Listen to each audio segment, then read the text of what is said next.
because we believe that we are a shining beacon of democracy in the rest of the world. So you turn to your politicians and you say, look, there's a problem here with democracy, please fix it. The problem is that they themselves are the problem, so they're not going to fix it.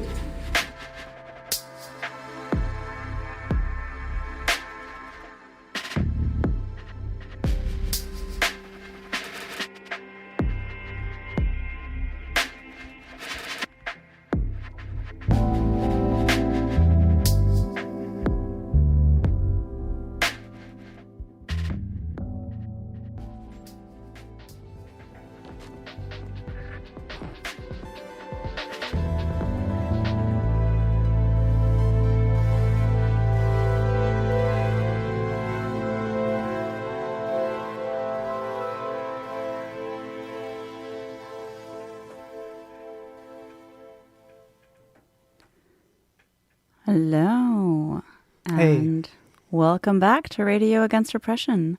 You just heard Tadlil by Raymond Haddad, who is a Palestinian composer and bass player based in Haifa. And if you thought, wow, that's a really cool song, I've never heard that one before. No, you haven't, because it is on a new album that is coming out on October 17th called Sono Levant, that yours truly is also on. Yeah, welcome back to Radio Against Repression. You know, we're calling it now 8 months of the podcast and radio hour, which tries to deal with censorship, repression and defunding around artists and activists standing against the genocide in Palestine, particularly in Germany. We've got a pretty packed show once again, and we've got a few questions, and we've got some questions for one another. Jara and I obviously here live in the studio, and I guess we're going to jump right in. I'm Jara. Yeah, I'm Alex. I guess I should add for people who haven't heard. All the archive is under Radio Against Repression in your podcast app. How have you been? It's been a minute. We haven't been in the studio together for a few months. Yeah, we haven't, because there's been some traveling involved. You did that amazing episode on the Indonesian hospital in Gaza. With Erwin. Mm-hmm. Thank you. Yeah, appreciate. And of course, there was the camp, took up a huge amount of everyone's kind of love and energy and frustration, I think it's fair to say. So we've still got a bunch of shows left this year. And of course, we're always open to suggestions and show ideas and guest ideas. So yeah, you can get at us at subtextradio@postio.net or via the Instagram. So I guess the way we're kind of structuring this a bit is like we do have some questions, and that's going to lead us into some of the material that we've also been sort of putting together and throwing back and forth. I don't know. Should you want to go with the first question, or should I? Or I don't mind. I'll read it. Okay. So we're doing a Q&A today. And our first question is from someone who describes themselves as a mild-mannered librarian. And they ask, how can we even begin to document this period in history when every event, every post, every comment, and every sideline of conversation all equally lay claim to our moment? Who keeps the fractal archive? Wow. I guess many people have been mild-mannered librarians, like David Foster Wallace, for one, I'm thinking of. But this is like a very big question. I guess it touches upon some of the stuff that we're interested in around surveillance, and maybe on a more, like on our side of the mirror rather than like their side of the mirror, which I guess is a two-way mirror. We see ourselves on social media. We see ourselves like the eye is wandering around online somewhere, and then in the meantime, the archive is being kept behind the other side of the mirror. I think it's a double-edged question, no? Because as a movement, referring to the Palestine movement, I think we need to be very vigilant about keeping an archive. I have a friend who works a bit in archives and was doing some research this fall in archives of queer movements in the 80s on Turtle Island, what most people will call the US. And this friend was telling me, like, hey, you have to archive your stuff, like actually proactively do that, because otherwise in 20 years and 30 years and 40 years, we don't know what you've been doing. You have to proactively write this stuff down and keep this stuff, because it'll be gone. Yeah, exactly. And that's the feeling I get with this, like the idea of it being a fractal thing inherently feels like it's fragile, and that it's like also something that can be lost. Yeah. I mean, think about even the difference between, because we do get used to repression and we get used to violence shockingly fast. And I remember back during COVID times, I wrote a diary for a medical anthropology journal. And so I kept the daily diary during the first lockdown. And then in the summer of 2020, so after lockdown was lifted, there was this wave of romanticization a bit about the first lockdown. I was also thinking like, oh yeah, it wasn't that bad. It was kind of fine. Like, it wasn't fun, but it was okay. And then I went back to edit this diary for publication, and I looked at what I'd written. I was like, oh no, it was not fine. I was not fine. I was miserable. I was not. And that was the first year.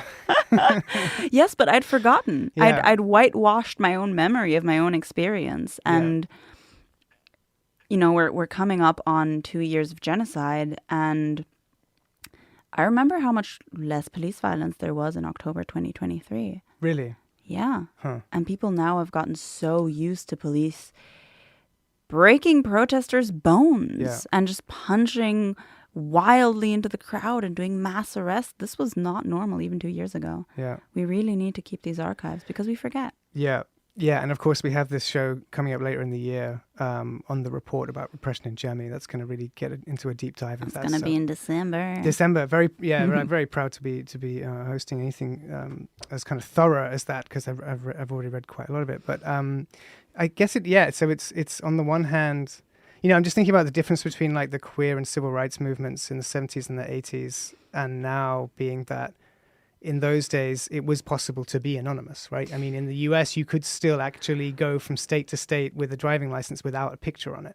And now, not so much. Yeah, now we're looking at the other side of the mirror when it comes to archiving, which is state surveillance, I guess. And that obviously has increased massively. And I'd like to talk a little bit, or ask you a little bit, I guess, because you know more about this thing that has been cropping up somewhat, but I feel like hasn't gotten quite the attention it deserves, which is chat control. Right, yeah. What's chat control, Alex? It's scary. It's big bad. Yeah, it's big. It's I mean, there's nothing good about it. There's actually so many things which are hard to articulate, and so we do have this little clip which we'll play just in a minute, but just the fact that this can get this close to passing. Like, it only requires one more vote from a European nation state to make it to the next round of voting, right? And we're talking about the complete penetration of all social media websites and messaging services by the state that basically puts in like a piece of software that monitors everything under the guise of protecting children, because, you know, that's the only way to protect children, right? You can't actually go after the people who are publicly, clearly offending and abusing children. You have to survey everything to get that. And just like that logic is so flawed. And so the ulterior motives of, like, you know, complete control, because surveillance is all about power. It's all about having something that you can hold over someone else. And because the technology reaches so far into our personal lives, that will always be the case. Yeah. So chat control is a piece of technology that's currently at the EU level being voted on. And we'll have a video, I guess for you, an audio explainer. Yeah, well, in just a second. As well. Yeah. But yeah, it's under this guise of protecting children, which is a great way to justify fascism. And Taylor Lawrence actually is a journalist who writes on digital media, has a lot of great explainers about why this idea of protecting children it's a misnomer. That's not what it's for. It's a tool for mass surveillance. So should we look at how it actually works. Yeah, 100%. This is the official Stop Scanning Me video. So yeah, appreciate to Chaos Lab that sent us this.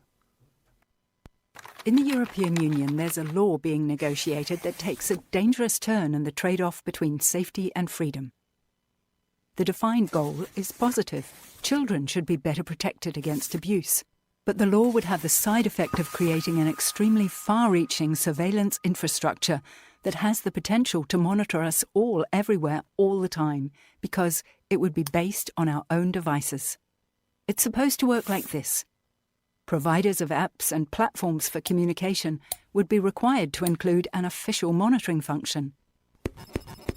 Images would be checked against a secret database, chat messages or comments on social media would be scanned for suspicious patterns, and for this to work, of course, the encryption of these messages would then have to be bypassed.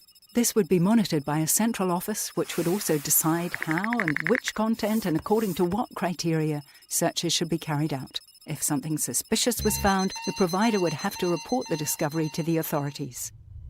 We could now go into great detail about how disproportionate it would be to have a central institution that monitors the devices of potentially everyone in the EU, even without suspicion.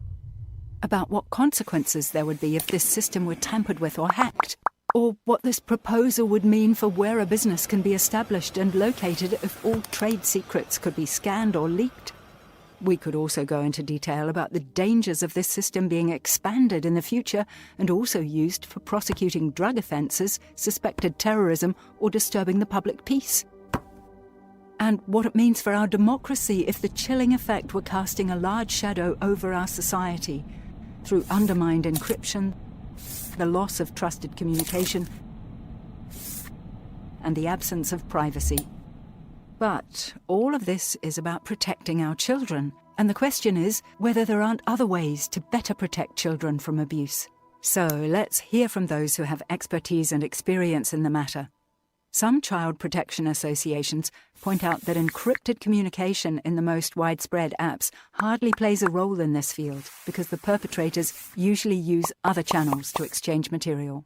In Germany, about half of the reports are against children and adolescents themselves, even though they've consented to legally exchange their own intimate images.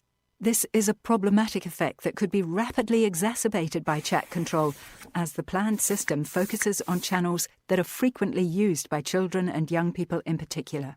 Child protection associations have long been calling for more resources and staff for the officers responsible for protecting children. There's also a lack of mandatory training in child protection. Children need to know where to get help and what adults are allowed to do and what not. And in order to be able to recognise possible victims more quickly, teachers and other educators must be trained and sensitised. With this in mind, we're calling for the money that's planned to be funnelled into a dystopian surveillance machine to be invested in real and effective child protection measures instead. With this alternative approach, we have the opportunity to achieve two goals. Children and teenagers are protected more effectively and sustainably from abuse. Confidential communication and privacy, guaranteed by the Charter of Fundamental Rights, are preserved. Help us stop the proposed law by spreading this video and go to stopscanningme.eu to stay informed and learn what you can do. The most sort of generic infomercial voice, but a really concise and I think pretty clear description of what they're trying to pass. And what is really a dystopian tool, because it would mean loss of all privacy, and social media apps doesn't just mean Instagram and Facebook. It means Signal, it means Telegram, it means no more secrets. Anything you've ever said to anyone would go through a central database. And it's like the militarization of day-to-day life for all people in the European Union. And the way that really came home for me was we were both at different parts of this conference and workshop yesterday. We sort of missed each other, but I guess we picked up on the information. We traded off. Yeah, both ends of the thing, which was, you can tell me about the workshop, but the conference was called Digital Surveillance, How States Are Spying on the Resistance, and it was organized by Amnesty International at the HOW. And this was kind of late last night, and I did make some clips from it, which we can have in a minute, but I just wanted to say, like, I don't have the names of all the speakers, but I'm diplomatically not knowing any of the names, so I don't know any of them. Some of them weren't even on the ticket stub that I got given. But there was one quote that's really stood out, which I wrote down at the time, so I'll give that to you now. The guest said, I would say that democracy is less about representative shared decision-making and elections, so much as having ways to control and prevent the centralization of power, and that digital surveillance is the most deadly tool for destroying checks and balances on power, because once you have people's private information and habits, you can blackmail those persons. And, they were giving multiple examples of this having actually happened. This happens all the time, basically. And the further you swing towards totalitarianism, the less digital privacy and non-surveyed interaction you have. And so they had, for example, like a huge piece by Brian Eno and Forensic Architecture working with Amnesty International, which demonstrated all of the Pegasus attacks from like 2011 to 2019 in a very kind of like clear way. Pegasus, the Israeli spyware. Yeah. That Germany has also been using. Yeah, Germany, Greece, Italy, all these different nation states. And the thing that I wanted to mention, the reason why I wanted to bring in Pegasus, because it's like that penetration of your mobile phone device and like opening up of like every piece of information that sort of sucks out like a vacuum cleaner. That's what chat control would do for the whole of Europe. Yep. Like it's wild. Like, and that stuff is archival. Like, talk about who owns the archive. Like, yeah, it goes back, and it can get everything that's really ever happened on your device. So let's just hear from those experts quickly, and then we'll have one more track. In the case of solidarity, yes, I did say that, and I continue to say that sometimes it's good, but it can also endanger. For example, in our case, when I realized that I was being spied on, and I could not tell by who specifically, I could not go public about it because I knew this would put me at high risk. I will lose access to information. People that I was engaging with would desert me, and that means jeopardizing our work.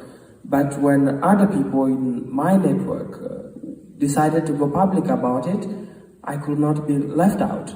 And then I was forced to join them also as an act of solidarity to say they are not the only one. We all have been infected with this virus, and we want this and that. And since the government is not responding and it keeps denying that we don't have any evidence because it doesn't believe in the report of Citizen Lab or Access Now, what do? We were forced to go on a public campaign to say, it's like shouting and saying, I'm here, I have a deadly contagious virus, and then everything is on freeze. Most intimate details are being exposed. And I think when we look at surveillance, states do surveillance.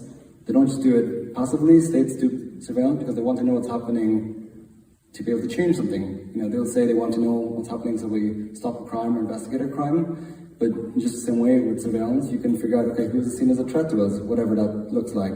If that's a journalist who might want to expose us, if that's an activist who's organizing a protest. So if a journalist does an investigation, for example, related to Secret Service, it is absolutely possible that they are surveilled and nobody even tells them that they are surveilled. So if they are surveilled by police, at least they need to be aware, they need to be told. That's a legal provision in Germany. If you are surveilled, if some spyware is introduced in your phone by police, if you're a journalist, they need to at least to inform you. I mean, it's still horrible, but at least you know about it.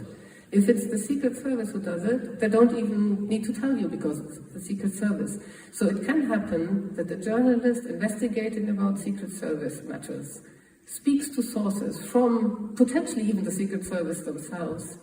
And then they are spied. And what does that mean for the sources, for the people who share the information which the journalist needs to disclose wrongdoing, corruption, whatever? Because as you also explained, and Donika as well, if you have no access to your own files, then how are you going to prove to a judge that you were wronged? No judge, even the judge, and in many cases, like in Poland, for example, this is the thing. Polish judges were signing off the use of spyware. They authorized it. So now you're a journalist, for example. You have to go to the same judge and ask them to investigate the case. Okay, you see the problem. Human rights defender, at least from the other part of the world I'm coming from, not Europe, human rights defending is not a profession where you're earning money. It means you are sacrificing your time for something you believe in, for yourself and for your community. And that being said, throughout the years that I have worked in defending my own right and the rights of others, it was not a ton of money that I was earning. In trying to catch up with the system that was already broken, this puts me already in the limbo. Because we believe that we are a shining beacon of democracy in the rest of the world. So you turn to your politicians and you say, look, there's a problem here with democracy, please fix it. The problem is that they themselves are the problem, so they're not going to fix it. So first of all, there's litigation. And as difficult as it is, we need to litigate the shit out of them. So every single case that can be brought before a judge has to be brought, and keep it on the agenda. And also keep the revelations coming. We have to keep it on the agenda. It's a bit like in the United States. You know, people are pretty desperate there, but use all the means you have. Litigate, reveal, expose, but also call for the same level of transparency, or let's say insight, into government business as they want to have into our business.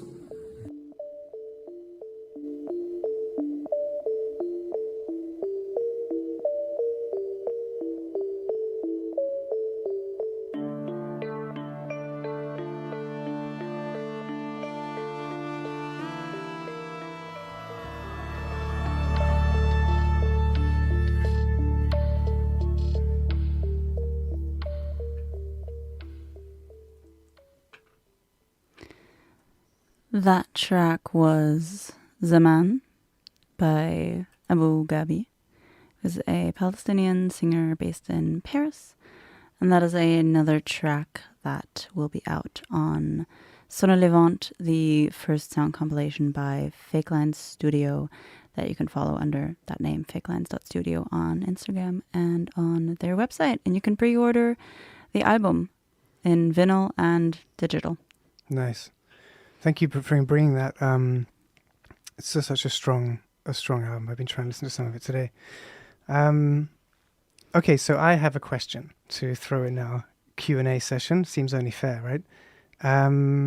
I've seen a bunch of stuff, but I haven't followed it, and I'm shamed. But I have noticed that there has been some controversy and cancellation around the Collecting Dreams Festival and Literature Festival, indeed. And I guess I'm just gonna ask you, like what the fuck is going on, man?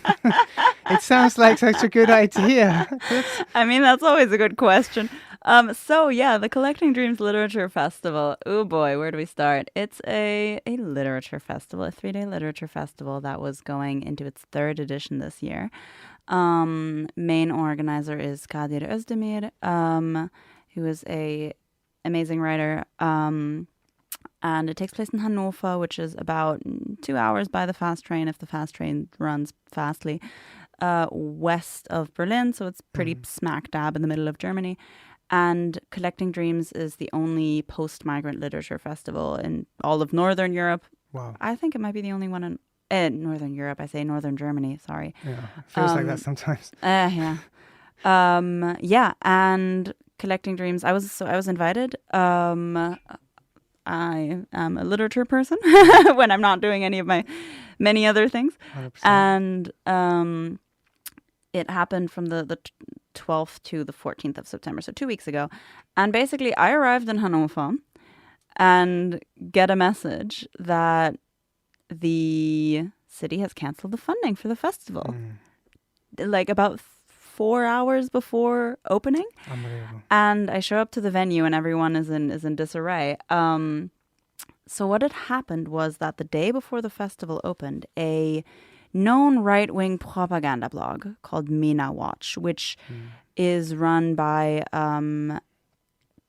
it's run from Austria, and its whole mission is to silence and smear Palestinian voices, and voices in solidarity with Palestine, and to push Israeli propaganda. It's been doing this for years. It's been exposed in multiple, like if you look up their Wikipedia, you will already find like multiple articles being like, these people are not to be trusted.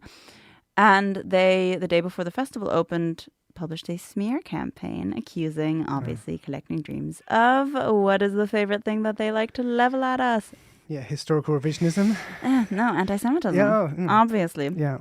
And for this, you should know that last year there was already a controversy around Collecting Dreams in a similar way. Yeah. Who was the headliner last year that was so hotly debated whether or not she was anti-Semitic? Deborah Feldman. Oh, yeah. Who is wow.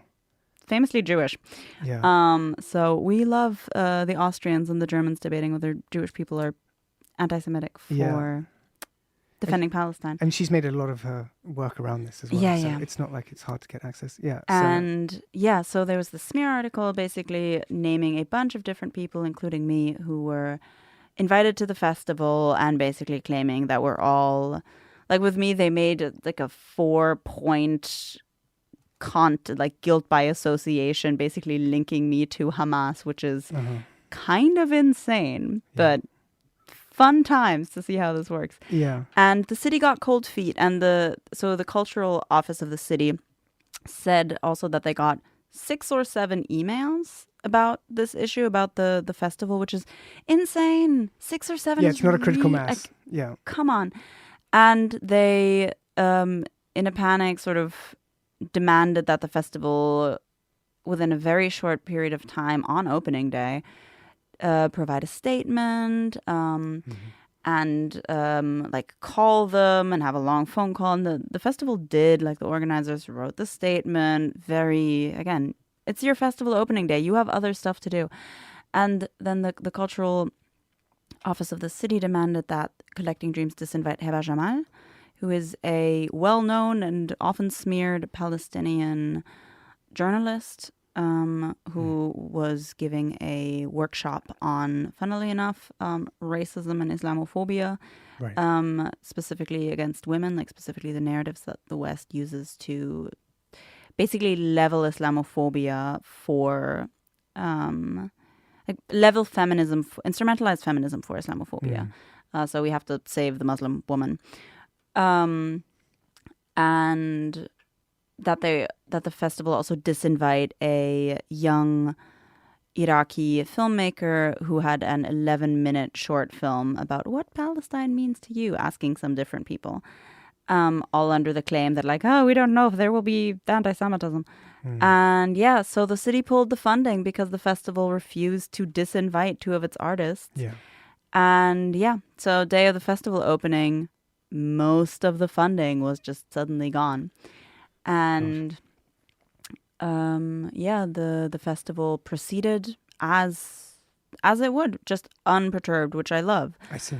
I love that they didn't fold, that they just said like, no, you won't, we will not be pressured, we will not bow down. And they had already had to move locations 3 weeks prior because the previous location was also trying to pressure them to disinvite Heba Jamal. Yeah. So they're like, no, well, we'll just do it at a different location. And then they said like, well, okay, you cut our funding, we'll just do it without. And put up a fundraiser and actually got so it was 10K, 10,000 euros. They actually got that back within a relatively short amount of time. Okay, fantastic. And now they're in conversation with the city, whether the city will actually reinstate the funding because, there was some articles about it. Obviously, this kicked up a bit of a stir. Maybe more than 6 or 7 people then wrote an email being like, excuse you, how dare you do this very clear example of censorship, of politically motivated defunding. And I just want to say that absolutely chapeau to Collecting Dreams for standing their ground.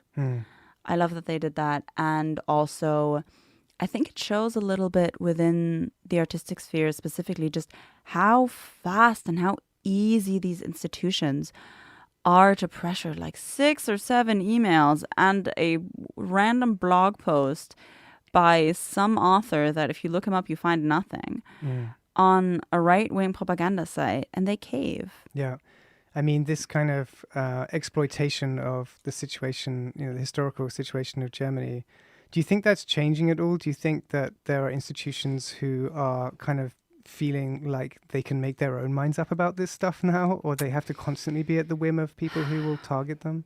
I don't see that changing in practice. Collecting Dreams really is the first where I see it happening, that the people really weather the storm and weather the consequences and stand up to it. And I think that is so admirable, and I think it is no coincidence that this is a queer-led and a POC-led festival that actually stands up, because I have seen very, very few institutions standing up.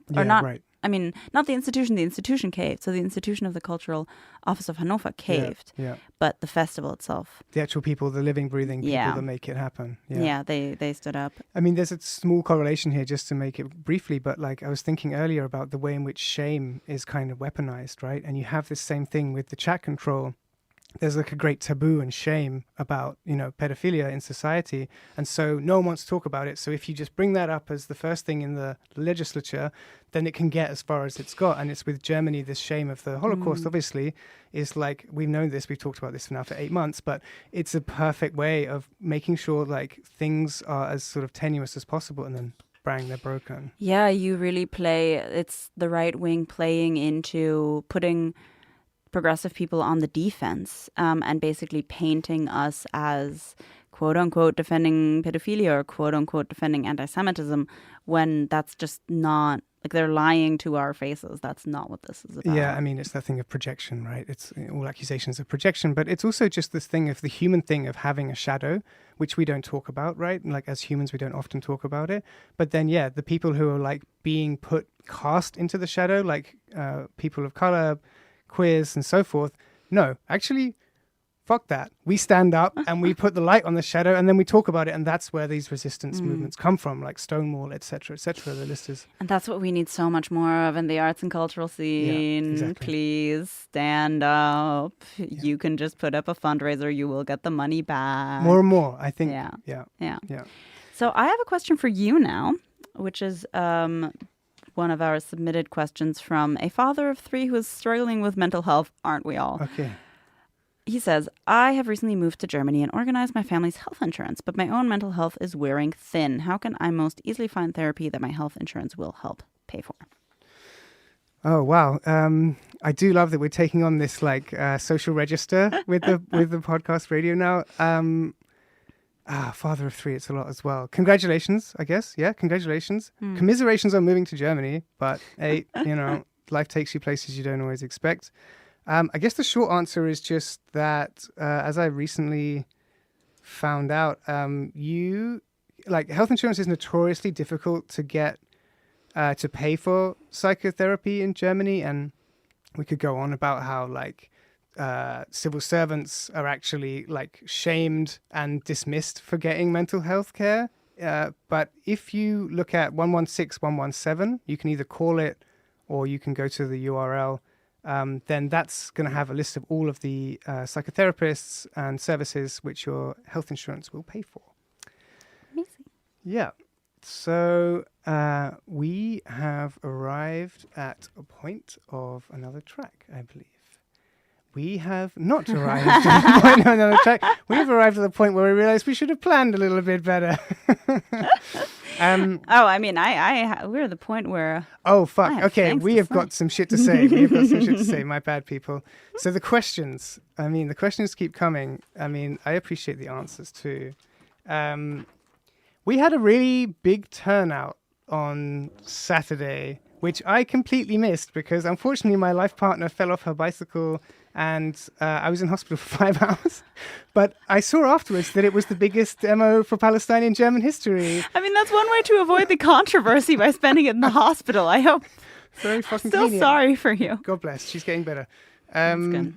But so I mean, there's 150,000 people that would probably like to listen to this podcast. Can everyone please just share it with 5 of them today? Yeah. What was it like? What was going down? So there was 2 protests on Saturday. There was there was United for Liberation, which was a smaller protest that was happening at Moritzplatz here in Berlin, and then there was the big Zusammen für Gaza that you say, like, there's the number you see everywhere is 100,000 people, which would make the biggest protest for Palestine ever in Germany's history.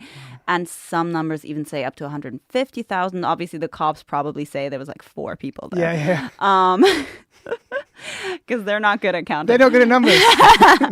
But yeah, I was there. I was there all the way from the beginning to the end. And this was a protest organized by multiple different groups, most controversially of them Die Linke, so the left party in Berlin.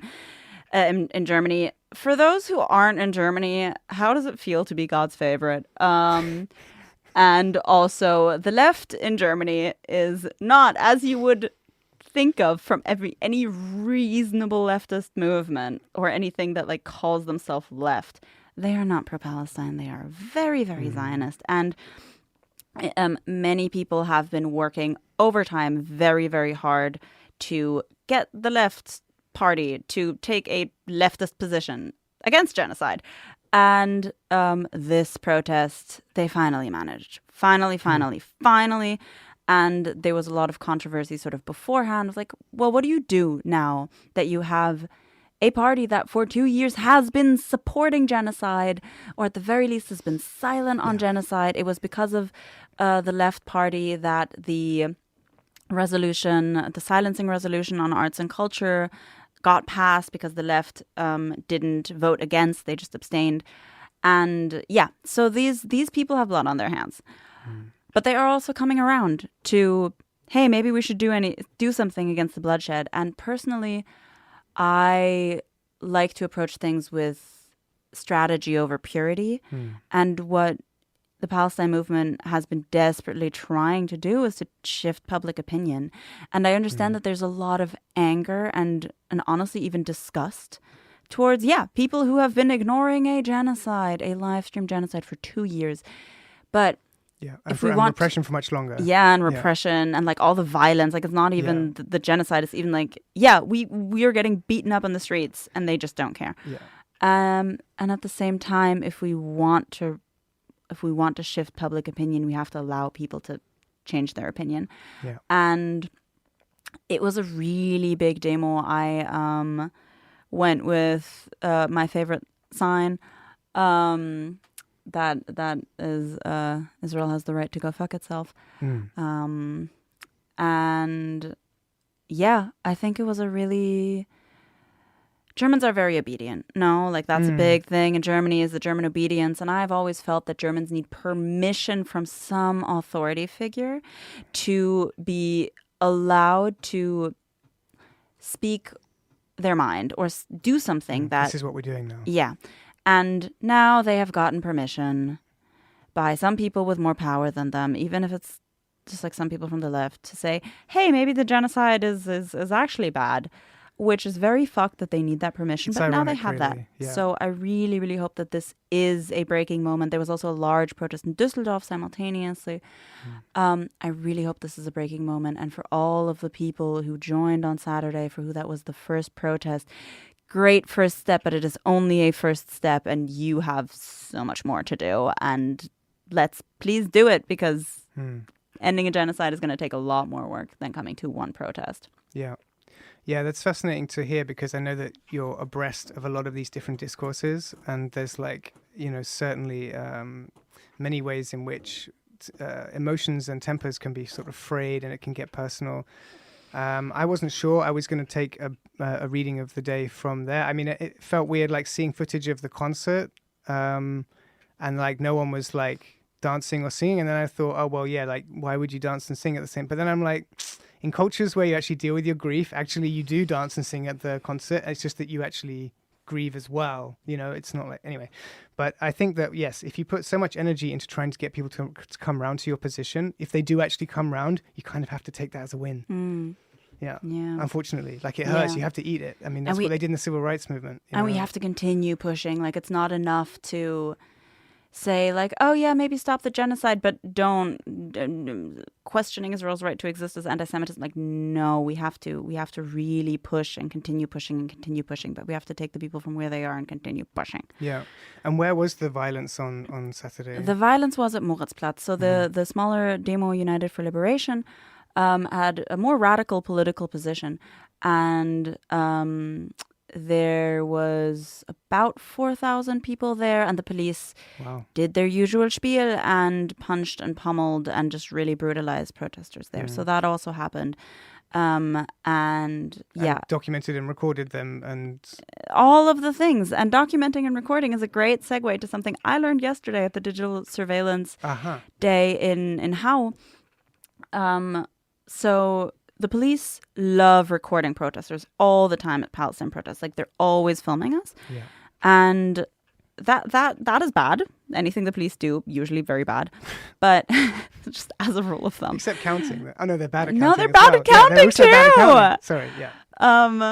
And I learned yesterday that in Hessen, which is a federal state in the southwest of Germany, sort of middle-ish, more towards southwest, there has been a pilot project of the police using AI facial recognition in public spaces. Great. So this pilot project has been 50 cameras in Frankfurt, in the area around the train station. So not just in the main station, but sort of the area around it. Yeah, they started in July. Wow.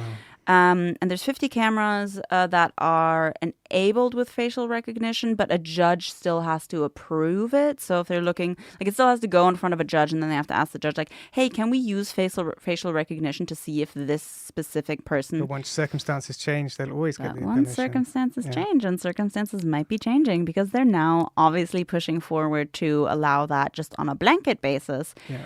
And that would be terrifying, because then... they have so much footage that it's very easy for the police to construct and invent charges. Yeah. So in Berlin, just in Berlin right now, there's over 10,000 charges, both misdemeanors and criminal charges, against Palestine solidarity protesters alone that are still open because the courts are just completely oversaturated. They can't work on them. And most of these charges get dropped. And you can read more about that in the report by Courtwatch, Solidarische Prozessbegleitung, that have been monitoring Palestine solidarity protests for the last year and a half in Berlin. They just put out a great report that details a lot of this stuff. So most of these charges will be dropped. Most of this stuff is, pardon my French, complete bullshit. And the police use it as a tool of repression. You just slap someone with anything you can. You see what sticks. And then likelihood is that the court is going to throw it out. But even having a court trial against you is already a tool of repression. Yeah. Because it's unpleasant, because there's a risk there of, having to pay a fine. For people who might be on a visa or might be especially looking for citizenship, being in that process. It's really bad. And it's insane to me that this pilot project of the facial recognition is being done in Hessen of all places. So for people who don't know Germany, Hessen, even by German standards, has famously right-wing police. Hessen is the state where the terror attacks of Hanau happened. Was on the 19th of February 2020. A racist white supremacist who was known to police. Yeah. He was known. Walked into a shisha bar and started shooting at migrants. Yeah. And then went out and started shooting at more migrants and drove to another location and shot more migrants. Basically, he shot 9 people and then himself. And the police, his own mother, I believe. Yeah, and his own mother. Yeah. And the police knew that he was unstable. The police knew that there's been credible accusations against him. The police knew that his weapons license was expired. And they did nothing. And they also didn't react to distress calls. Yeah. So it is the police's fault that 9 people were killed that day. Plus the shooter and his mother. And then there was a special investigation force of 19 police 19 cops. And of those, 13 had to be dismissed because they were found to be right-wing extremists. Yeah. Hessen is very bad. And if this starts over there, it is going to spread to the rest of Germany. So if you're in Hessen, or if like this is a thing that really at the moment just needs awareness and then a lot of campaigning against it, because if this law takes... This practice takes hold, right? Bad times. Yeah. Okay, we're going to have one more song from this amazing unreleased album, and then we're going to look at some of the things that you can do to push back against this kind of shit. Yes. Okay.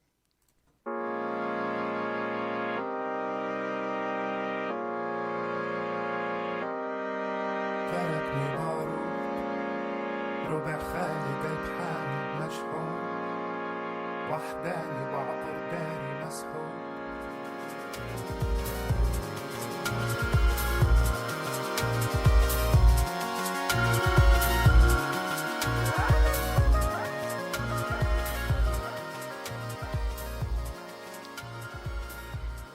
Biban by El Morabba.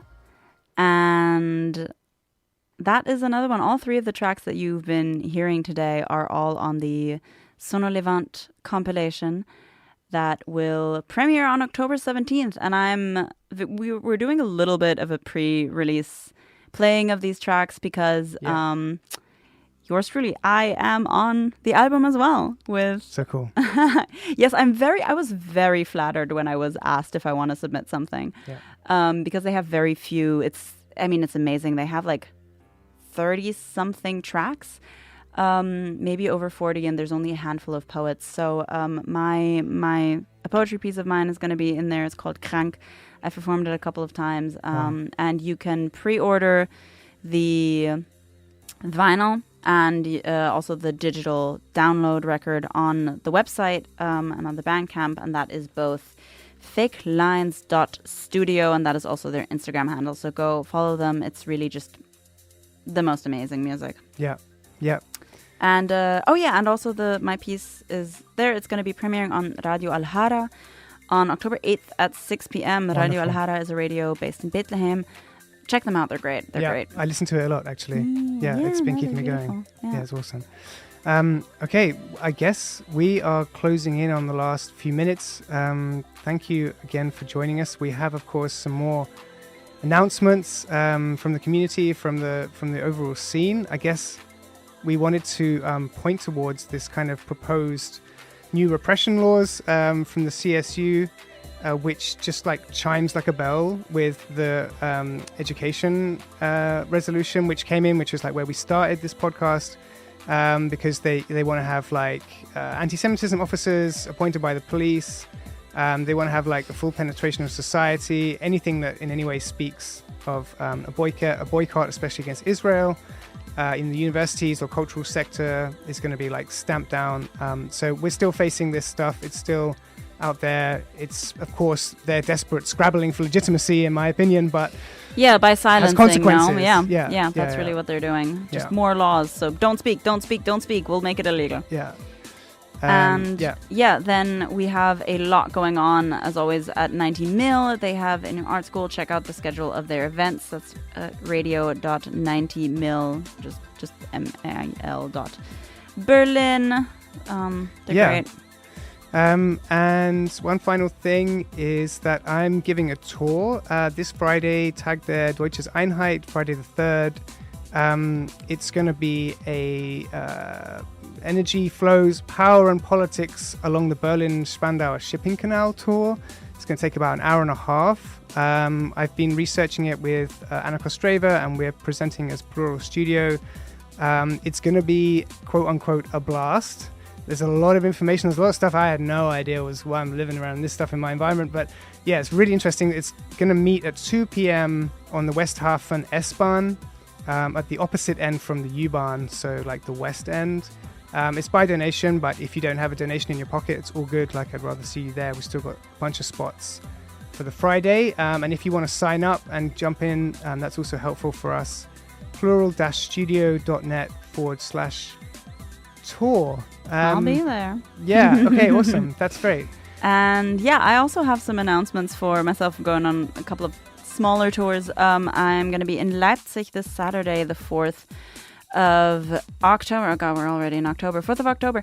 To speak on a panel about repression with Ramses Kelani and some other amazing activists and political actors. It is organized by Mera25. I currently have forgotten where it is, but you can find it on my Instagram, which is Jara macht Sachen. And if you look up Mera25 in Leipzig, you will also find it. And then 2 weeks after, I'm going to Switzerland. Oh, very fancy. I'm being fancy. I have a reading and discussion two in Zurich and one in Bern. I have a busy weekend on the 17th, 18th, and 19th of October. And we will be reading from a new book that has been given out by Kollektiv Deutschheit, which is a Jewish Bundist organization that is on what they call the German playbook. So the ways and methods how Germany silences dissent around Palestine. So catch me in Leipzig and or Switzerland. Wow.